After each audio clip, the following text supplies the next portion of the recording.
এই গল্পটা 1983 সালে অ্যান্ড্রিউ হজের লেখা অ্যালেন টিউরিং দ্য এনিগমা নামক আত্মজীবনী থেকে অনুপ্রাণিত। অ্যালেন টিউরিং ছিলেন একজন ব্রিটিশ অঙ্কবিদ, যিনি কৃত্রিম বুদ্ধিমত্তার জনক হিসেবেও পরিচিত। টিউরিং দ্বিতীয় বিশ্বযুদ্ধের সময় এনিগমা যন্ত্র ডিকোড করেন, যার ফলে দ্বিতীয় বিশ্বযুদ্ধ নির্ধারিত সময়ের আগেই শেষ হয় ও প্রায় 14 মিলিয়ন অর্থাৎ 1.5 কোটি মানুষের প্রাণ বাঁচানো সম্ভব হয়। অল্প কিছু কথার মাধ্যমে অ্যালেন টিউরিংয়ের ব্যক্তিত্বকে প্রকাশ করা সম্ভব নয়, তাই শুরু করা যাক সত্য ঘটনা অবলম্বনে মুভি দ্য ইমিটেশন গেমের ঘটনা প্রবাহ। 1951 সাল ম্যানচেস্টার পুলিশ ডিপার্টমেন্টে ফোন আসে যে প্রফেসর অ্যালেন টিউরিংয়ের বাড়িতে চুরি করার চেষ্টা হয়েছে। খবর পেয়ে ডিটেকটিভ নক ও সার্জেন্ট স্টল সেখানে ইনভেস্টিগেশনে চলে আসে। তারা বাড়িতে এসে তদন্ত করার সময় বুঝতে পারে চোর এলেও সেখান থেকে কিছু চুরি হয়নি। তারা একটা ঘরে প্রচুর পরিমাণে অঙ্কের ইকুয়েশন লেখা কাগজ ও অনেক যন্ত্রপাতি দেখতে পায়। ডিটেকটিভ ও সার্জেন্ট এসে টিউরিংকে চুরির ব্যাপারে জানালে তারা লক্ষ্য করে টিউরিং চুরির বিষয়টাকে খুব একটা পাত্তা দিচ্ছে না। তার এড়িয়ে যাওয়ার চেষ্টা দেখে ডিটেকটিভ নকের মনে হতে থাকে হয়তো সে কিছু লুকিয়ে রাখতে চাইছে। ঘটনা এখান থেকে ফিরে যায় 1939 সালে। একটা ট্রেন থেকে নামার পর টিউরিংকে ব্লিচেল রেডিও ম্যানুফ্যাকচারিং কোম্পানিতে ঢুকতে দেখা যায়। সেইখানে সে রেডিও কোম্পানির কমান্ডার অ্যালিস্টার ডেনিস্টনের সাথে দেখা করে। কমান্ডার জানতে পারেন যে টিউরিং একজন অঙ্কবিদ হওয়ার পাশাপাশি মাত্র 24 বছর বয়সে কেমব্রিজ বিশ্ববিদ্যালয়ে একজন রিসার্চ ফেলো হিসেবে জয়েন করেছে। সে জানায় তাদের এমন একজনকে প্রয়োজন যে জার্মানদের গুপ্ত কোডের সমস্ত মেসেজ ডিকোড করে তাদের সাহায্য করতে পারবে। কিন্তু টিউরিং জার্মান ভাষা জানে না। এই কথা শোনার পরে স্বাভাবিকভাবেই অ্যালিস্টার তাকে এই পোস্টের যোগ্য ক্যান্ডিডেট নয় ভেবে ঘর থেকে বেরিয়ে যেতে বলে। টিউরিং তখন শুধু বলে এনিগমা। এটা শোনার পরেই কমান্ডারের মুখে ভাবচিত্র বদলে যায়। এনিগমা আসলে সেই যন্ত্রের নাম যার দ্বারা দ্বিতীয় বিশ্বযুদ্ধের সময় হিটলারের অফিসাররা একে অপরকে যুদ্ধের ব্যাপারে সমস্ত ইনফরমেশন কোড হিসেবে পাঠাতো। টিউরিং কমান্ডারকে বলে যে এই যন্ত্রের সাহায্যে পাঠানো কোডগুলো এক রকমের পাজলের মতো এবং সে পাজল সলভ করতে ভালোবাসে। কমান্ডার বিষয়টা অসম্ভব জানলেও টিউরিং অসম্ভবকে সম্ভব করে দেখানোর জন্য একটা সুযোগ চায়। কমান্ডার তখন তার প্রস্তাবে সম্মত হলে তাকে 5 জন লোকের সাথে পরিচয় করায়। এদের মধ্যে ছিল আলেকজান্ডার নামের একজন ব্রিটিশ নাগরিক যে 2 বার দাবা খেলায় স্টেট চ্যাম্পিয়ন হয়েছিল এবং কমান্ডার নিজে তাকে যন্ত্র ডিকোড করার জন্য ডেকে পাঠিয়েছে।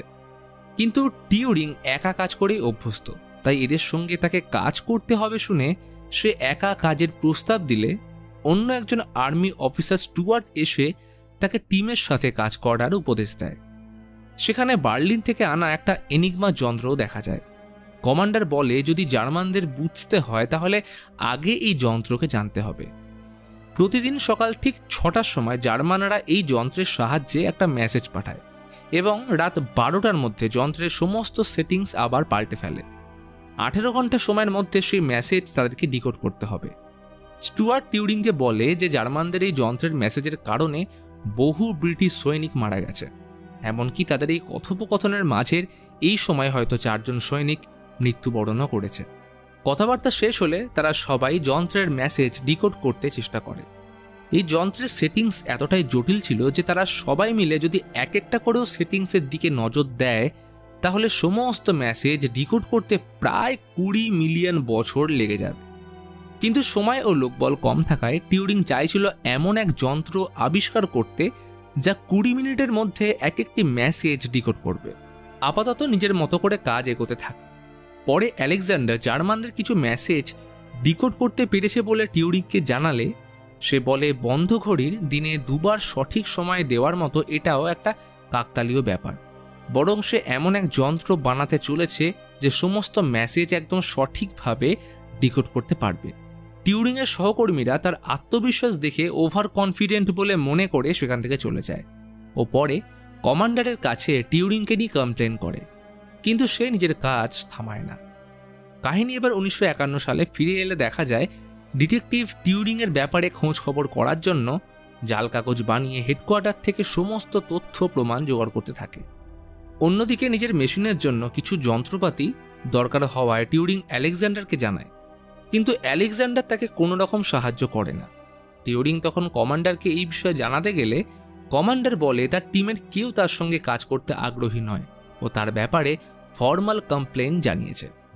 এটা শুনে টিউরিং তাদের সবাইকে দল থেকে বের করে দিতে বলে কমান্ডারের কাছে মেশিন তৈরি করার জন্য প্রায় 85 লক্ষ টাকার এস্টিমেট দেয়। টিউরিং কমান্ডারকে জানায় এনিগমার মতো যন্ত্র ডিকোড করতে মানুষের মস্তিষ্ক নয়, বরং অন্য একটা উন্নত পর্যায়ের মেশিন দরকার। কিন্তু যুদ্ধের বাজারে এত বড় অঙ্কের টাকা কোনো অনিশ্চিত মেশিনের পিছনে ইনভেস্ট করতে কমান্ডার রাজি ছিলেন না। টিউরিং তখন তার মেশিনের ব্যাপারে একটা চিঠিতে লিখে সেই চিঠি প্রাইম মিনিস্টার চার্চিলকে পাঠায়। চার্চিল টিউরিংয়ের মেশিনের প্ল্যান পাস করেন এবং তাকে এই প্রজেক্টের হেড বানায়। টিউরিং প্রথমেই তার দল থেকে দুজনকে বাদ দিলে কমান্ডার ও দলের সবাই তার এই প্রস্তাবে অখুশি হয়। কাহিনী এখান থেকে আবার ফ্ল্যাশব্যাকে যায়, অর্থাৎ 1928 সালে। স্কুলে অল্প বয়সে টিউরিংকে তার কিছু সহপাঠী বিরক্ত করত। একদিন তারা টিউরিংকে টিচারের বসার ডেস্কের তলায় পেরে কুঁতে বন্ধ করে রাখে। টিউরিং সেদিন উপলব্ধি করে যে এক শ্রেণীর মানুষ হিংসায় বশবর্তী হয়ে অন্যকে কষ্ট দেওয়ার আনন্দ পায়। যদি সে কষ্ট তুমি সহ্য করে নাও, তাহলে আস্তে আস্তে তারা তোমায় কষ্ট দেওয়া বন্ধ করে দেবে। এইখানে ক্রিস্টোফার নামে টিউরিংয়ের এক বন্ধুকে দেখানো হয়। ক্রিস্টোফার টিউরিংকে ডেস্কের তলা থেকে বেরিয়ে আসতে হেল্প করে। তাকে ক্রিস্টোফার জানায় সে সবার থেকে আলাদা বলেই হয়তো তাকে এই রকম করা হয়, কিন্তু একদিন এই আলাদা মানুষগুলোই বিশ্বকে অনেক কিছু করে দেখানোর ক্ষমতা রাখে। গল্প আবার বর্তমানে ফিরে আসে এবং দেখা যায় 6 জনের টিম থেকে 2 জন বাদ পড়ে যাওয়ায় টিউরিংদের লোক বলে ঘাটতি হচ্ছিল। সে তখন জানায় তারা আরও ভালো কাউকে এই জায়গায় হায়ার করতে পারে। তার প্ল্যান অনুযায়ী পরের দিন নিউজ পেপারে প্রত্যেক শহরবাসীকে 10 মিনিটের মধ্যে একটা শব্দ ছক সলভ করতে দেওয়া হয়। কাগজে লেখা ছিল যারা 10 মিনিটের মধ্যে এই পুরো ছক কমপ্লিট করতে পারবে তাদের জন্য খুব ভালো কেরিয়ার তৈরি করার সুযোগ থাকছে। যুদ্ধের পরিবেশের মাঝে ডাক্তার, ইঞ্জিনিয়ার থেকে শুরু করে স্টুডেন্ট ও আর্মির কিছু ক্যান্ডিডেট শব্দছক সলভ করতে শুরু করে। যারা এই পাজল সলভ করতে সক্ষম হয়, টিউরিং তাদের পরীক্ষার মাধ্যমে আরেকটা জটিল ধাঁধা এবারে 6 মিনিটের মধ্যে শেষ করার ব্যাপারে জানায়। টিউরিংয়ের কথা শেষ হওয়ার আগেই সেই ঘরে একটা মেয়ে পরীক্ষা দিতে আসে। মেয়েটি জানায় তার নাম জন ক্লার্ক এবং 10 মিনিটের মধ্যে সে পাজল সলভ করতে পারায় এইখান থেকে তার কাছে চিঠিটা গেছে। টিউরিং জানায় যে কোনো কাজে সে দেরি কিন্তু পছন্দ করে না। তা সত্ত্বেও মেয়েটিকে সে পরীক্ষায় বসার অনুমতি দিলে মেয়েটি কৃতজ্ঞতা প্রকাশ করে। জোন ছাড়া এখানে অন্য সব ক্যান্ডিডেট পুরুষ। তবে পরীক্ষার জন্য নির্ধারিত সময় শেষ হবার কিছুটা আগেই জোন সে পাজল সলভ করে ফেলে। টিউরিং খুশি হয় ও পরীক্ষা শেষ হলে জোন ও আরেকটি ছেলেকে এই পরীক্ষায় সিলেক্ট করে। এইখানে তাদের কাজের ব্যাপারে বলে কড়াভাবে ইনস্ট্রাকশন দেওয়া হয় তারা যেন এই কাজের ব্যাপারে নিজের পরিবার, বন্ধুবান্ধব বা চেনা পরিচিত কারোর কাছে যেন আলোচনা না করে। কাহিনী আরও একবার অতীতে ফিরে যায়। টিউরিংয়ের ছোটবেলার বন্ধু ক্রিস্টোফার কোডিং বিষয়ক কিছু বই পড়ত। এইসব দেখে টিউরিংয়েরও কোডিংয়ের বিষয়ে আগ্রহ প্রকাশ করলে ক্রিস্টোফার তাকে নিজের বইটা দেয়। স্কুলের হোস্টেলে ফেরত আসার সময় ক্রিস্টোফার টিউরিংকে গুড নাইট উইশ করার সময় তার কাঁধে হাত রাখলে টিউরিং বুঝতে পারে ক্রিস্টোফার তাকে পছন্দ করে। এইবার কাহিনী আবার আসে 1940 সালে। আলেকজান্ডার এসে জানায় তাদের টিমের নতুন একজন সদস্য চলে এসছে। এইখানে পরীক্ষায় ফাইনাল হওয়া অন্য লোকটিকে দেখা গেলেও জোনকে দেখতে না পেয়ে টিউরিং অস্থির হয়ে পড়ে এবং জোনের বাড়ি চলে যায়। টিউরিংকে জোন বাড়িতে দেখে অবাক হয়। সে ওর অনুপস্থিতির কারণ জানতে চাইলে জানায় যে শহর থেকে তার এই কর্মস্থল অনেকটাই দূরে এবং সে এতগুলো পুরুষের মাঝে কাজ করাকে সুবিধাজনক বলে মনে করছে না। টিউরিং তখন বুঝতে পারে জোনকে তার বাবা মা এই কাজ করতে বারণ করছে, তাই সে ওইখানে কর্মরত অন্য মেয়েদের সাথে কাজ করার কথা বললে জোন ও তার পরিবারের লোকজন রাজি হয়ে যায়। পরে জোন টিউরিংকে জিজ্ঞাসা করতে চায় সে কেন তাকে সাহায্য করছে।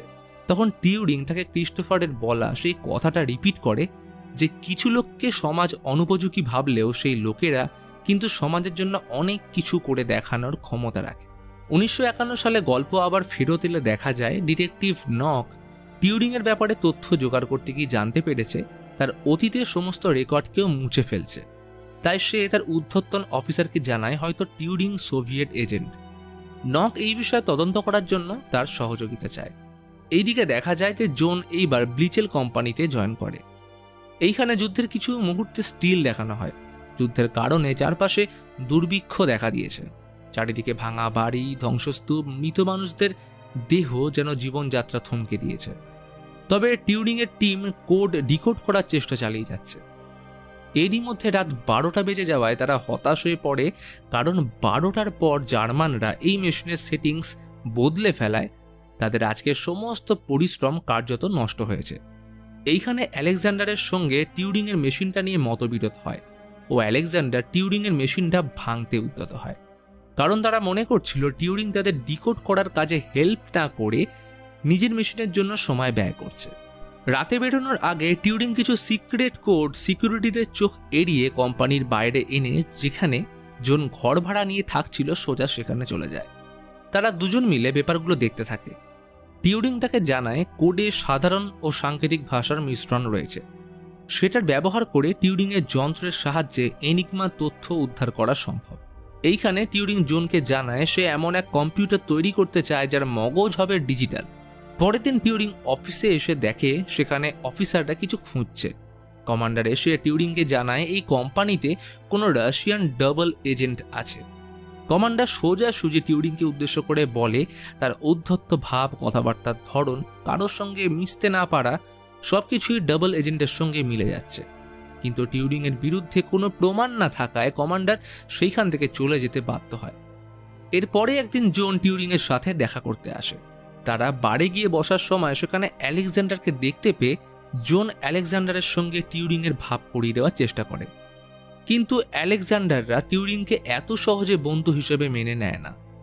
জোন তখন টিউরিংকে বোঝায় যে এত বড় মেশিনের কাজ সে একা করছে বলেই তার এত দেরি হচ্ছে। একসাথে কাজ করার জন্য তার ব্যবহার ও অন্য লোকদের পছন্দ হওয়াটাও বিশেষভাবে দরকার। টিউরিং কথাটার গুরুত্ব বুঝতে পেরে পরের দিন সবার জন্য গিফট হিসেবে অ্যাপেল এনে বিভেদের দেওয়াল ভাঙতে চেষ্টা করে। প্রথমবার তার থেকে বন্ধুত্ব সুলভ আচরণ পাওয়ার ফলে সবাই অবাক হলেও তার সঙ্গে বন্ধুত্ব গড়ে তুলতে অবশ্য চেষ্টা করে।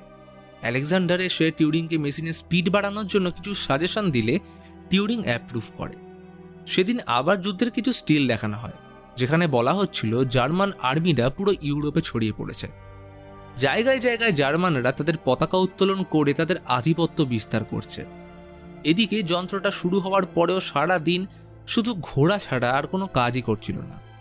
কমান্ডার এই বিষয়ে খবর পেয়ে কয়েকজন মিলিটারি সদস্যকে সঙ্গে করে এনে মেশিনটা বন্ধ করে দেয় ও মিলিটারিদের বলে টিউরিংকে ব্যারাকের বাইরে নিয়ে আসতে। এমনকি টিউরিংকে জানানো হয় মেশিনের জন্য যে ফান্ড বরাদ্দ করা হয়েছিল এখন থেকে তা রদ করা হলো। এমন সময় আলেকজান্ডার ও বাকি 3 জন সদস্য এগিয়ে আসে ও কমান্ডারকে বলে যদি টিউরিংকে এই প্রজেক্ট থেকে বাদ দেওয়া হয় তাহলে তারাও এই প্রজেক্ট থেকে বেরিয়ে যাবে। যুদ্ধের সময় পুরো ব্রিটিশ রাজধানীতে সবথেকে ভালো ক্রিপ্টিক মস্তিষ্ক শুধু তাদের কাছেই আছে। কমান্ডার কি যুদ্ধের বাজারে সত্যি তাদের সবাইকে মিশন থেকে বের করে দিতে চায়? তাই সবাই টিউরিংয়ের হয়ে কমান্ডারের থেকে মেশিনের কর্মদক্ষতা দেখানোর জন্য 6 মাসের সময় চেয়ে নেয়।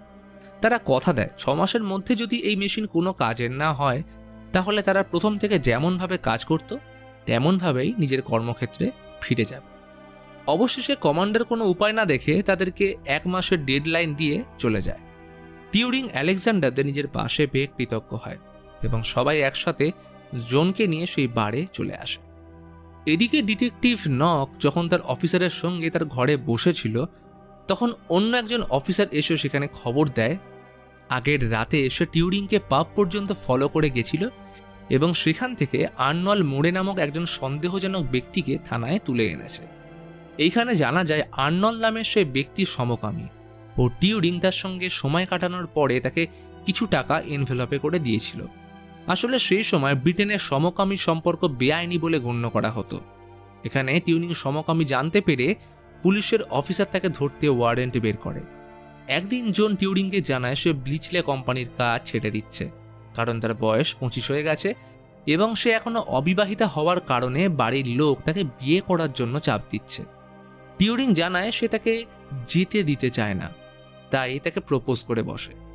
কিন্তু সে যে সমকামী, আসলে শুধুমাত্র এনিগমা যন্ত্রকে সফল হিসেবে দেখার জন্য সে আগে পিছু কিছু চিন্তা না করে জোনকে প্রপোজ করে ফেলেছে।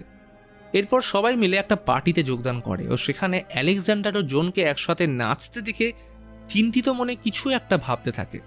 তার সহকর্মী জানায় ও যে সমকামী এই বিষয়টা সে জানে, তবে এই সম্পর্ক তখন আইনের চোখে বেআইনি হওয়ার জন্য বিষয়টা জানতে পারলে জন দুঃখ পাবে, সেই জন্য ব্যাপারটা লুকিয়ে রাখতে বলে। ঘটনা আবার বর্তমানে ফিরে আসলে টিউরিংকে থানায় বসে থাকতে দেখা যায়। এইখানে ডিটেকটিভ নক তাকে কিছু প্রশ্ন করছিল। নক এখানে ইমিটেশন গেমের ব্যাপারে জিজ্ঞেস করলে টিউরিং জানায় মানুষ ও যন্ত্রের ভাবনা চিন্তার পার্থক্য নিয়ে এই বইটা লেখা হয়েছে, এটা অনেকটা খেলার মতো। নক তাকে জিজ্ঞেস করে দ্বিতীয় বিশ্বযুদ্ধের সময় সে কি কি করেছে। টিউরিং জানায় যে সে একটা রেডিও কোম্পানিতে কাজ করেছিল, তবে মনে মনে বুঝতে পারছিল নক তার সম্বন্ধে অনেক তথ্য জোগাড় করে রেখেছে এবং তাকে এড়িয়ে যাওয়া যত সহজ মনে হচ্ছিল ততটা নয়। ঘটনা আবার 1941 সালে ফিরে আসে। টিউরিং ও বাকি সবাই যন্ত্রের সামনে ফলাফলের অপেক্ষায় বসে আছে। ঠিক তখনই রাত 12টা বেজে যাওয়ায় সবাই হতাশ হয়ে পড়ে ও টিউরিং নিজেই তখন যন্ত্র বন্ধ করে দেয়। এরপর সবাই মিলে বাড়ে যায়। আর এইখানে জোনের এক মহিলা সহকর্মী আলেকজান্ডারকে পছন্দ করে ফেললে তাদের আলাপ এগিয়ে যায়। সে মেয়েটি কথায় কথায় মজার ছলে বলে ফেলে তার এক জার্মান বন্ধু আছে যাকে সে কোনোদিনও দেখেনি, কিন্তু কোড লেখার ধরন দেখে সে চিনে ফেলে যে তার বন্ধু এই কোড লিখছে। টিউরিং কিছু একটা বুঝে আবার তার অফিসের দিকে দৌড় লাগায়। তার পিছনে জোন সহ বাকিরাও দৌড়চ্ছিল। কয়েকদিনের পাঠানো জার্মানদের সংকেত খুঁটিয়ে দেখে টিউরিং সবাইকে বলে প্রতিবারের মেসেজে সকাল 6টায় ওয়েদার রিপোর্ট পাঠানো হয় এবং তার সঙ্গে একটা করে কমন জিনিস থাকে, সেটা হলো হেল হিটলার। সবাই ফিরে এসে যন্ত্রের কাজে লেগে পড়ে এবং যন্ত্রের কোড অনুযায়ী টিউরিং তারগুলোকে বোর্ডে লাগায় ও মেশিন চালু করে। এই ক্রিস্টোফার নামক যন্ত্রটা তৈরি হয়ে কোড লিখে এনিগমা এন্টার করলে সে প্রথমবারের মতো কোড ব্রেক করতে সক্ষম হয়। তখনই সবাই খুশিতে ফেটে পড়ে। পুরো রাতে তারা সবাই মিলে কোড ক্র্যাক করে ফেলে। সেই ঘরে উপস্থিত থাকা সে 5 জনে যখন আটলান্টিক মহাসাগরের বুকে ভেসে বেড়ানো সমস্ত জার্মান জাহাজের খুঁটিনাটির খবর রাখছিল, তখন ক্লার্ক কোড ব্রেক করে বুঝতে পারে মহাসাগরে ভেসে বেড়ানো একটা যাত্রী বোঝাই জাহাজ কিছুক্ষণের মধ্যেই জার্মানদের শিকার হতে চলেছে। বাঁচানোর জন্য আলেকজান্ডার কমান্ডারকে ফোন করতে গেলে টিউরিং তাকে বাধা দিয়ে ফোন আছড়ে ভেঙে দিলে আলেকজান্ডার তাকে একটা ঘুষি মেরে মেঝেতে ফেলে দেয়। তখন টিউরিং সবাইকে বোঝায় কোনো কাজে ভালো দিক থাকলেও সময় বিবেচনা করে তখন সেই কাজটা কিন্তু করা উচিত নয়। যেমন এখন জার্মানদের ওই বোর্ড অবশ্যই ডুবতে দেওয়া উচিত, কারণ এখন যদি সেই জাহাজ দিক বদল করে হঠাৎ জার্মানদের উপর আক্রমণ করে তাহলে তারা বুঝে ফেলবে শত্রুপক্ষ এনিগমা যন্ত্রের কোড ভাঙতে সক্ষম হয়েছে। ফলে জার্মানরা তখন সঙ্গে সঙ্গে রেডিও কমিউনিকেশন বন্ধ করে দেবে এবং 1 সপ্তাহের মধ্যে রিডিজাইন করে এনিগমাকে নতুনভাবে লঞ্চ করবে। তখন তাদের 2 বছরের এত পরিশ্রম সব জলে যাবে। তখন টিউরিংয়ের সহকর্মী বলে জাহাজটায় 500 জন যাত্রী রয়েছে যাদেরকে তারা মৃত্যুর মুখে ঠেলে দিচ্ছে। টিউরিং বলে তাদের কাজ ছিল শুধু এনিগমা যন্ত্রের কোড ব্রেক করা। তখনই পিটার নামের এক সহকর্মী তাদের জানায় সেই জাহাজে তার ভাইও আছে, কিন্তু তাও টিউরিংয়ের হাতে সেই জাহাজকে বাঁচানোর কোনো উপায় নেই। পিটার নিজের ভাইয়ের জীবন বাঁচানোর জন্য একে একে সেখানে উপস্থিত সবাইকে অনুরোধ করে এবং খবর দিতে বলে সেই জাহাজ বাঁচানোর জন্য, কিন্তু এবার বাকি সবাই টিউরিংয়ের সাথে একমত হয়। ফলে জার্মানদের প্ল্যান অনুযায়ী কিছুক্ষণের মধ্যেই সেই জাহাজে অ্যাটাক হয়। এরপর টিউরিং ও জোন আধিকারিকের কাছে এসে বলে তারা এনিগমা যন্ত্রের কোড ব্রেক করতে সক্ষম হয়েছে। তারা এই বিষয়টা মিলিটারি ও নেভির থেকে লুকিয়ে রাখার জন্য সাহায্য চায়। এর বদলে তারা এমন একটা সফটওয়্যার বানায় যেখানে কখন কোথায় কোন হামলা হতে দেওয়া দরকার এবং কোন হামলা বন্ধ করতে হবে সেই বিষয়ে সাহায্য করতে পারবে। এরপর একদিন অফিসে কোড ব্রেক করার সময় টিউরিং পিটারের কাছে 6:30টার সময়কার কোড চাইলে পিটার তাকে ধাক্কা দিয়ে ঘর থেকে বেরিয়ে যায়। সে তার ভাইয়ের মৃত্যুর জন্য তখনও টিউরিংকে ক্ষমা করতে পারেনি। পিটারের ধাক্কা লেগে টিউরিংয়ের সব কাগজ পড়ে গেলে টেবিলের উপর রাখা কাগজের তলায় একটা বাইবেল দেখতে পায়। বইয়ের ভাঁজ করা পাতা খুলে কিছু লাইন দেখে টিউরিং চিনতে পারে গুপ্তচরের খোঁজ এই বই থেকে লেখা কিছু লাইনের থেকে নেওয়া হয়েছিল এবং বইটা তাদেরই এক সহকর্মী জনের। জন সেই লোক যে টিউরিংয়ের সমকামী হওয়ার ব্যাপারটা আগে থেকেই জানত। টিউরিং এই ব্যাপারটা উপর মহলে জানাবে বললে জন তাকে তার সমকামী হওয়ার ব্যাপারটা বাইরে জানিয়ে দেবে বলে ব্ল্যাকমেল করতে থাকে। এরপর একদিন টিউরিং জনের বাড়িতে গিয়ে স্টুয়ার্টকে দেখতে পেলে জানতে পারে জনকে গুপ্তচর হিসেবে গ্রেপ্তার করার জন্য জেলে নিয়ে যাওয়া হচ্ছে। টিউরিং বুঝতে পারে স্টুয়ার্ট জানতো যে জন আসলে ডাবল এজেন্ট এবং জেনে শুনেই তাকে এই কাজে নিয়োগ করেছিল। আসলে জন যখন এইখান থেকে কোড লেখা চিঠিপত্র অন্য জায়গায় পাঠাতো, তাই আগে থেকেই সেখানে কোম্পানির লোক মজুদ থাকতো, যাতে জার্মানরা শুধু সেই মেসেজটুকুই পায় যতটুকু ব্রিটিশরা তাদের জানাতে চাইতো। টিউরিং বলে সে যখন জানে যে জোন গুপ্তচর নয় তখন তাকে ছেড়ে দেওয়া হোক। তখন স্টুয়ার্ট তাকে বলে জোন তো সামনের বাজারে গেছে, সে তো এখানে টিউরিং কাউকে জনের কথা বলে দেবে কিনা সেটা পরীক্ষা করতে এসেছিল। যাওয়ার সময় স্টুয়ার্ট সেখানে থাকা এনিগমার কোড লেখা সমস্ত কাগজ নিয়ে যায়, কারণ সেই কাগজ দেখে ফেললে জোনের বিপদ আরও বাড়বে। একদিন টিউরিং জোনের সাথে দেখা করে যত তাড়াতাড়ি সম্ভব সেখান থেকে চলে যেতে বলে, সাথে এটাও বলে তাদের সম্পর্ক এবার এইখানেই শেষ করতে হবে। এইখানে টিউরিং জোনের কাছে স্বীকার করে যে সে সমকামী, তবে জোন জানায় এটা তার কাছে তেমন কোনো সমস্যা নয়, সে এটা আগে থেকেই সন্দেহ করেছিল। কিন্তু টিউরিং তার নিরাপত্তার কথা চিন্তা করে মিথ্যে বলে যে তার জোনের প্রতি কোনো ফিলিংস ছিল না, বরং এনিগমা যন্ত্রের কোড ব্রেক করার জন্য তাকে ব্যবহার করছিল। আর এখন মেশিন ভালোভাবে কাজ করছে, তাই ওকে আর দরকার নেই।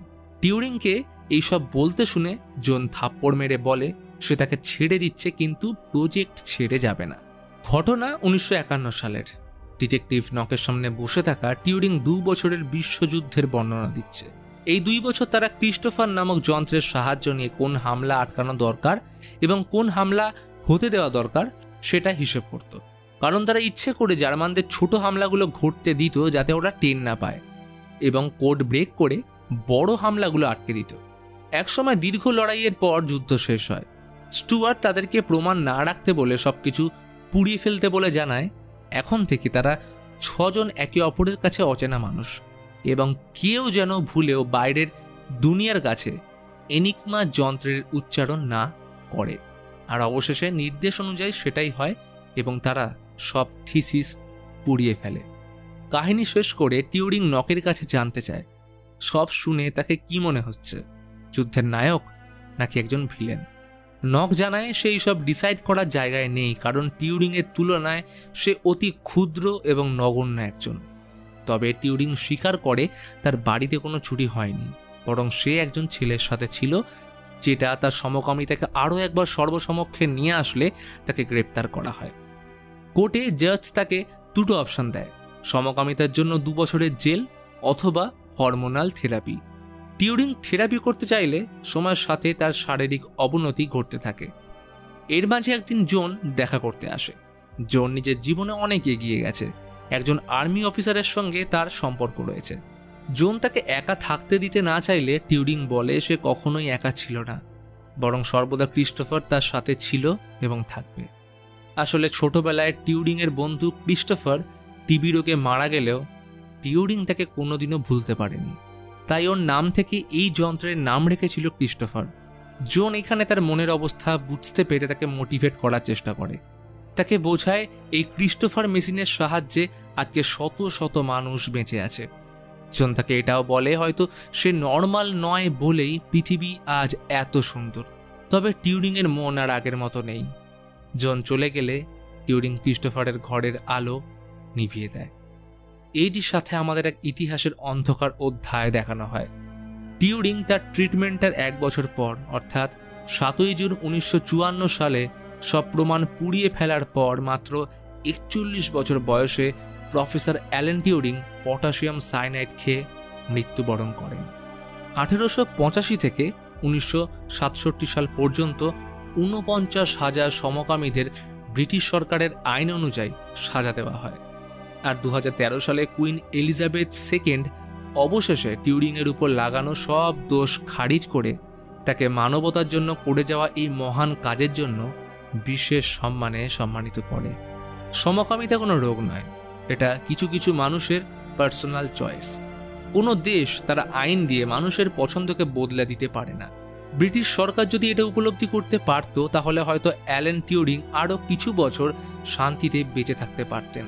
আমাদের দেশেও সমকামিতার আইন কিছুদিন আগেই বৈধ বলে গণ্য করা হয়েছে। আর অ্যালেন টিউরিংয়ের প্রতি শ্রদ্ধা জানিয়ে বলি, সত্যিই যদি সেদিন তিনি ক্রিস্টোফার যন্ত্র আবিষ্কার না করতেন তাহলে হয়তো অনেক দেশেরই অস্তিত্ব এই পৃথিবীর মানচিত্র থেকে সারা জীবনের মতো মুছে যেত।